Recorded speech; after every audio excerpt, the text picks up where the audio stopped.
Okay, today we need this sheet that says write equations from a line in slope-intercept form. So first off, slope-intercept form, if you guys recall, is always y equals mx plus b. And the m is your slope of the line, and the b is the y-intercept, or where it crosses the y-axis. Okay, so today we are given lines, and we want to then go ahead and write the equations of those lines.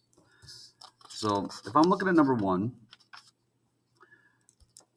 here's my line, and I want to think, well, first off, is it a positive slope or is it a negative slope? Okay, so a little trick that I do is I think of a stick guy on the left side of that line.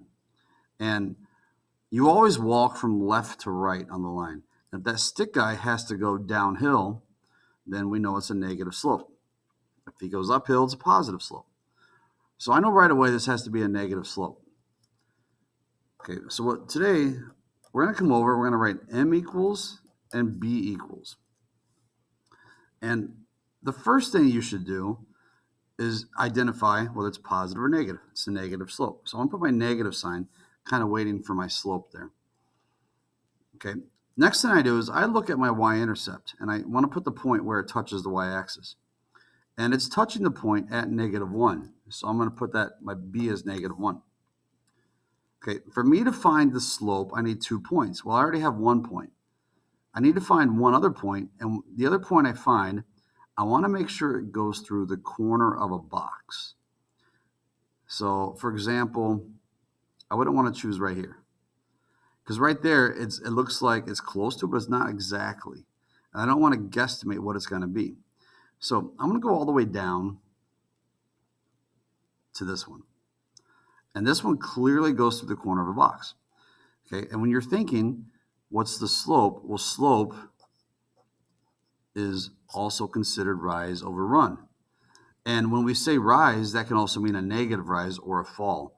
So if you're looking at the leftmost point, and you always go left to right, first thing you do, you calculate is the rise. Second thing you do is the run. So I got to drop 2 to get to the level of this next point, which is represented by that negative there. You drop 2, went down 2, over, and then I have to go straight over. So 1, 2, 3, 4, 5.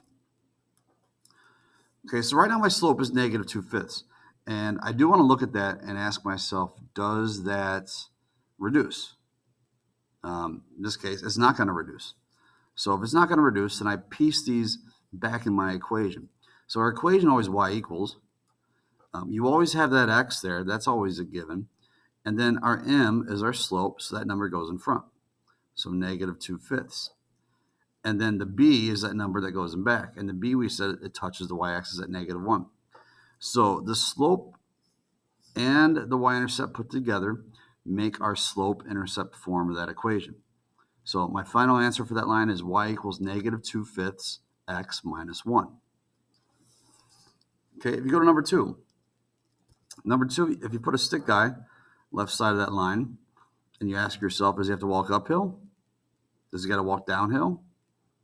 In this case, it's neither. He just walks straight across. There's no change.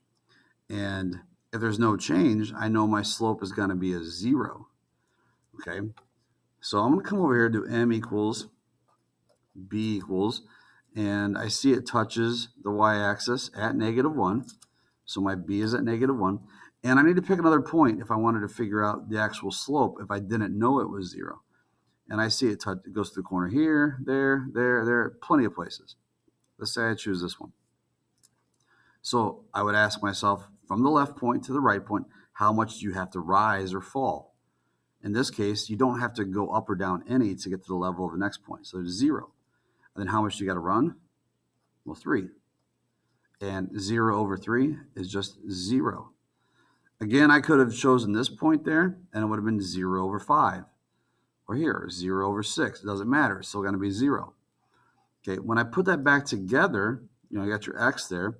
the 0 goes in front, and you got your -1 in the back. Okay, so while this is technically correct, you're never going to see this written that way. All right, they're just going to say, well, hey, this part just cancels out. So they're going to say, all you need to write is y equals -1. So if you have a horizontal line is always going to be just the y equals and the number. And the number is going to be wherever it touches the y-axis. Okay, number 3. So let's come over and put m equals b equals. Okay, identify your y-intercept first. It's going to hit there at +1.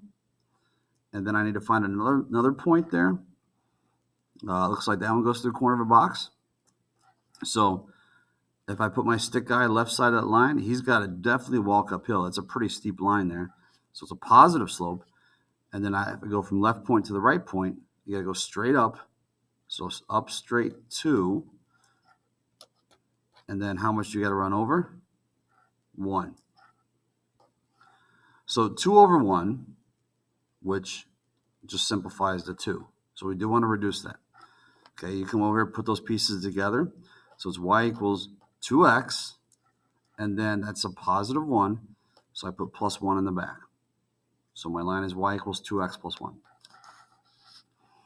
If you take a look at number 4, we can already identify number 4 as different because instead of y equals, is now x equals.